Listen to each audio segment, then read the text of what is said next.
So this weekend, we're getting a chance to celebrate Juneteenth. Yeah. And if you look at the history of it, it was on this date, 1865. It's Galveston Bay, Texas, in which the final, really the final people group that were enslaved in this area, where slavery was abolished, but they were finally released out of those chains, in which people like me never thought a day like that would actually ever happen. Yeah, for me, Juneteenth is also recognizing that it wasn't just kind of over there or back then, because we're here in Vegas at the historic West Side School, where black families were segregated into this neighborhood and their children were segregated into this school. And while we have made progress, we're still trying to make the dream that Dr. King put words to, we're still trying to make that come true. Yeah, and I think for me, why it's so personal, as I've shared with you, is that number one, when you look at the history of slavery, I don't know if we talk about a lot what these families went through being ripped apart.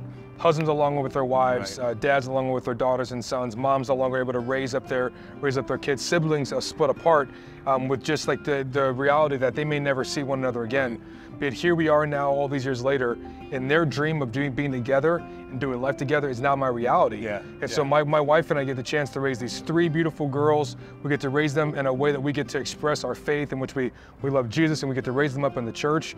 But that was a dream for them. It's our reality. And I think don't take that lightly, because this is the privilege that we actually get a chance to do this each and every day. Yeah, I think that's why days like this are important, right? They're celebrations of man, God has done something, and also still a challenge that we continue to try and move forward, to continue to try and make that true. And as Christians, we believe that we serve a God who is more than able to do all of those things. Yeah, and I think you look back then, but as we hear now, because of the freedoms that we've been given now, we want a chance to express that in a way that really grows our community, develops our community, and to step into what, for people that couldn't have had it then, we get a chance to do that now. So with that attitude, with that spirit, happy Juneteenth. Happy Juneteenth.